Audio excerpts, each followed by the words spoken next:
Good evening. Welcome everyone to my scope. Welcome Hallie. Thank you for joining me. Thank you everyone for being on. Thank you Miracles Melissa for joining. And I am so excited for today's topic as we've been talking a lot. Thank you for calling me gorgeous. I'm actually at a holiday party that just ended for my job, and it was such fun. I got a gift card for iTunes, which I'll be using later on tonight to buy some music. So I'm a little glammed up for you all today. So thank you for the hearts. Thank you all for joining, and I am just thrilled to bring tonight's topic to you all, as we have been talking about male sexuality for a few nights now, and I really wanted to hone in on the ladies and give you all some of the general information about common issues that women face and throughout life. And then tomorrow we'll hone in on like solutions for these issues, right? So today we'll talk about the issues, and then tomorrow night we'll talk about how to resolve them. So really stay tuned, because this is a two-part Periscope. So definitely share this on Facebook for all the ladies out there. Share it on Twitter, and definitely share with your followers here on Periscope.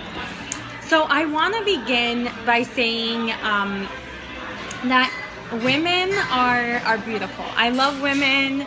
I think we are unique creatures, and because we're so unique, there's also a lot of issues that might come up in our sexuality as we grow and develop as sexual beings.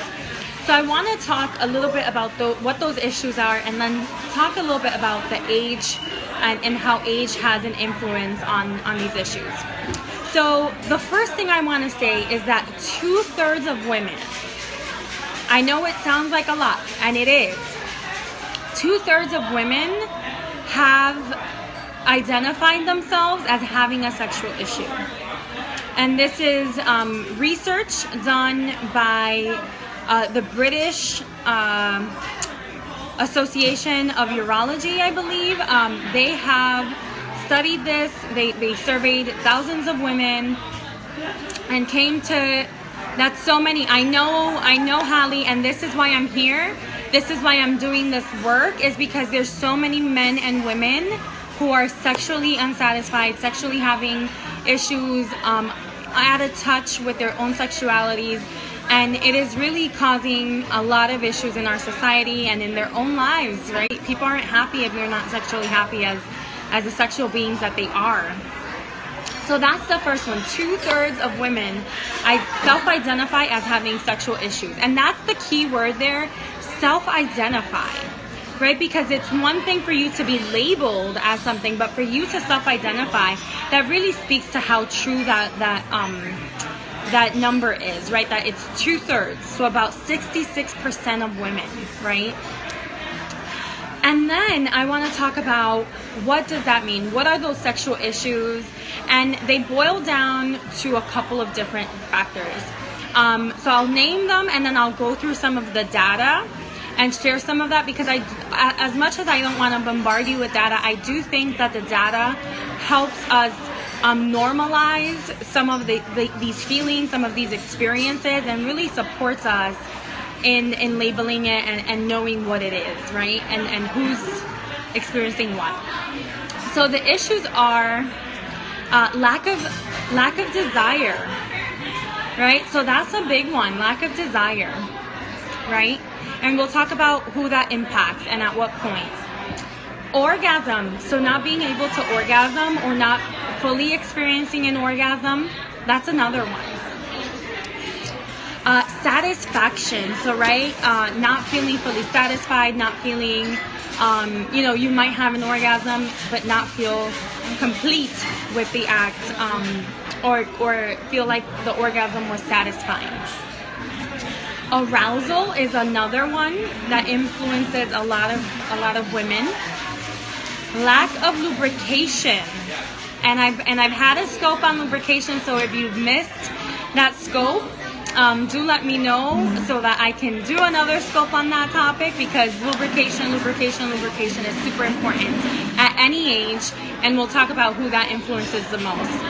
And then the last one, which is a big one that we really don't talk about, is pain and experiencing pain during intercourse.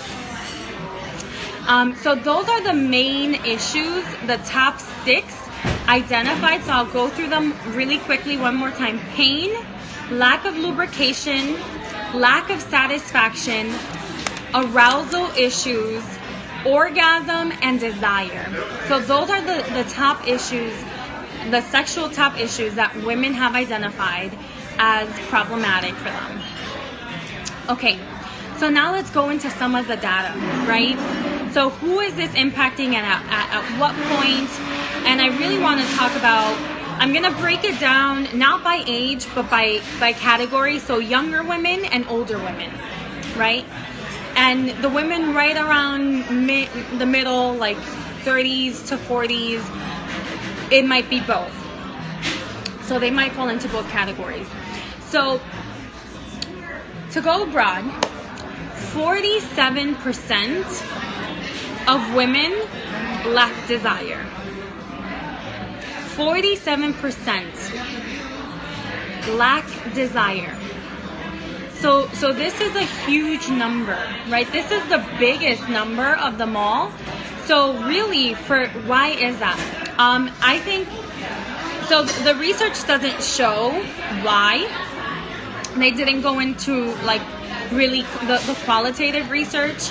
I have done some of that research in my studying as to why women lack desire, and a lot of it has to do with hormones, right? That's part of it. But the other part of it is you're not going to be feeling desire if you're not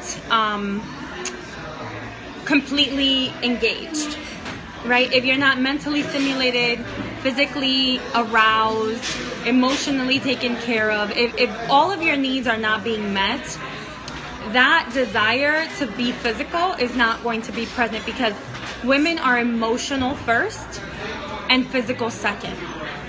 Vice versa to men, who are physical first and emotional second, right? So that's a big one right there. A big reason why lack of desire exists in a lot of women. The second highest statistic here is the lack of orgasm, and that's 45%. So 45% do not experience orgasm. As we already know, 80% of women cannot experience orgasm unless it's through clitoral stimulation. So when you take the fact that intercourse is a primary way that people engage in sexual activity, and that does not include clitoral stimulation, right? That's just penetration of the vagina. That accounts for some of that, right? The rest of it really accounts for factors like stress. Stress is a big factor that influences women's ability to orgasm.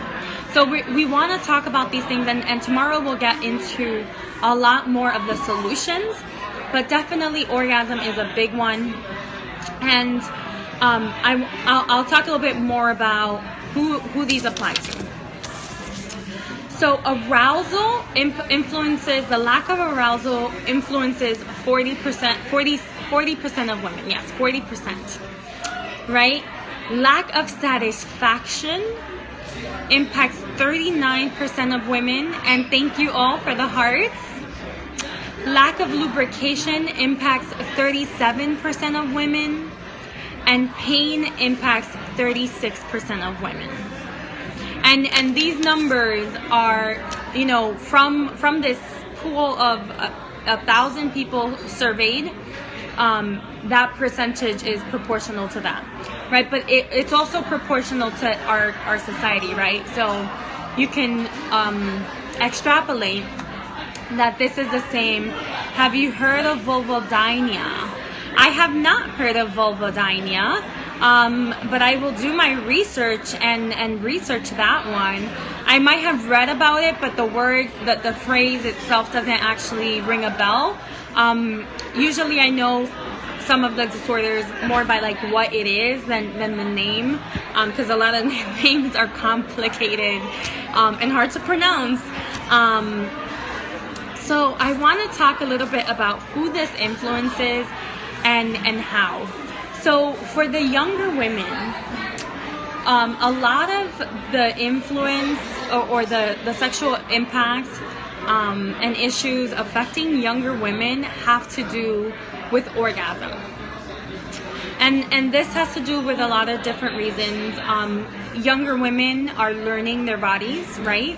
Whereas older women have already had several years of experience. Condition where extra nerve sensitivity causes pain during sex. Yes, I do know this condition. I did not remember the name for it. And it's a really serious condition. There are ways to resolve it. It does require therapy, usually in psychotherapy in conjunction with sex therapy, and exercises. A lot of times there's the use of dilators, vaginal dilators, to really begin to slowly introduce sensation back into that area. And I know that it can be really impacting, it can really impact a relationship. I actually know someone who's married to someone with this vaginism, and it is a challenge. So I definitely welcome more questions on that. I'm not a sexual therapist, right? I'm not a sex therapist who can actually diagnose and treat these, but I do know a lot about, you know, what it comes from and how some of it can be mitigated, and a lot of it is therapy. So for women, for younger women, the main issue is orgasm, and that also has to do with arousal, right? So if you're not fully aroused, it can be very hard to climax.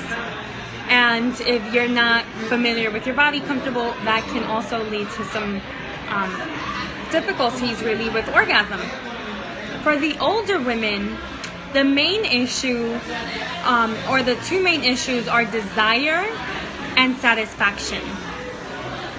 So due to hormonal changes, menopause, some women have to have a hysterectomy or go through birth and their hormones change afterwards. A lot of the time, there is a decrease in desire, and also there's a decrease in your level of satisfaction, right? The orgasms might not be as intense as they once were. You know, the sense of your lubrication once you're older actually changes as well. And in some of the studies that I've read, young women, so, you know, high school age into early 20s, tend to lubricate less, and also older women tend to lubricate less. And then right in between, like, your fertile years, right, what you would call your fertile years, like 25 to 40, that's where you're really producing the most amount of lubrication, like self-lubrication. But even though you might be lubricating a lot, again, you always should use lubricant to avoid micro tears and any other infections that might be caused from the friction. So desire and satisfaction are the two that influence older women the most, right? So tomorrow we will be focusing on those three things, right? Orgasm, desire, and satisfaction, and how to mitigate these, how to counter these issues, how to really address them with your partner, because both men and women experience dissatisfaction if there is lack of orgasm for the woman. Also, if there is not a sense of satisfaction, that can have a very negative impact on a relationship, right? Because you might have frustrations that then go from the bedroom to the personal life, to the lived common experiences, and can really have kind of cast a shadow on the relationship. So, or men, yes. Tonight's scope is specifically to female sexuality, but definitely these things influence a man as well. So I am going to leave it there for tonight. As I said, this is a 2-part scope, so do ensure that you are on tomorrow. I know it's going to be Friday, but it will be a good one, where we'll talk about orgasm, we will talk about desire and satisfaction, and really dive deep into how to address some of these issues. Thank you, lovely X. I hope you have a great evening. Thank you so much, Literally Great. I hope you have a great evening too.